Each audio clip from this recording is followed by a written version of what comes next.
I have followed the paths of our young elect with the greatest interest, believing that one must suddenly appear who could give voice to the highest expression of our times in an ideal way, one who would achieve mastery not gradually, but like Minerva, springing fully armored from the forehead of Zeus. And he is come, the one over whose cradle graces and heroes kept watch. He is called Johannes Brahms. Sitting at the piano, he began to reveal wonderful regions, drawing us into ever more magical spheres that made the piano into an orchestra of lamenting and jubilant voices. There were sonatas that were more like veiled symphonies, each piece so different from the other that they seemed to stream from every possible source. If he were to work his magic in the realm where the massed powers of the orchestra and choir lent him their force, even more wonderful glimpses of the spirit world would be in store for us. These editorial comments, written by Robert Schumann and published in late October of 1853 on the front page of the influential magazine he co-created, the New Journal of Music, took the unknown, unpublished, post-adolescent Brahms, a composer who'd written only a handful of piano pieces, and made him one of the biggest topics of discussion in Europe. In Brahms' response to this endorsement, he simultaneously thanked Schumann profusely and asked whether such praise was justifiable, revealing a profound ambivalence about this vote of confidence and the expectations it implied. He was particularly burdened by Schumann's prediction of success in the symphonic realm, which was widely interpreted as a benediction of Brahms as the long-sought successor to Beethoven.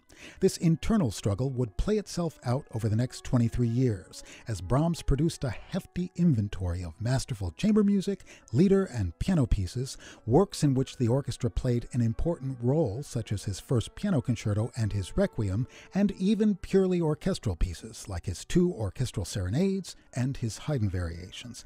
And yet, when it came to composing a symphony, he struggled. In fact, by the time Brahms completed his first symphony in 1876, a piece he'd begun 21 years earlier, he'd already passed the midpoint of his career.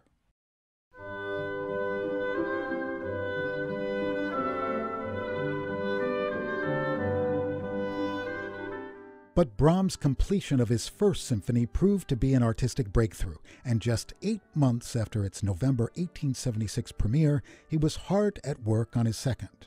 Spending his summer at the lakeside resort town of Portschach, where he found the scenery so inspiring he claimed that the melodies fly so thick here you have to be careful not to step on one, the composer worked with unusual dispatch. Brahms was a legendarily self-critical musician who would throw fully completed works into the fire without hesitation.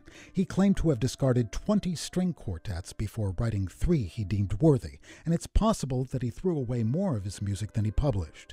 Yet by summer's end, he'd completed his new symphony, a large-scale 45-minute work that's as joyful and sunny a piece as Brahms ever wrote.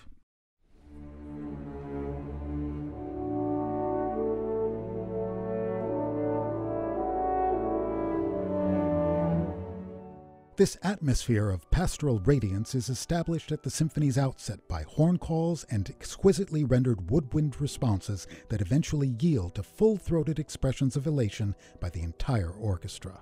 Although this movement and the following adagio contain the sorts of dark inflections that are so characteristic of Brahms, they're more ephemeral than essential. The third movement is a double minuet that harkens back to the open, bucolic atmosphere of his orchestral serenades and includes a rollicking, mischievous trio that's first laid out in duple meter and then in triple meter upon its return. Brahms closes the symphony with a finale of unbridled ebullience, music that one of his closest friends would aptly describe as all rippling streams, sunshine, cool green shadows, and blue sky.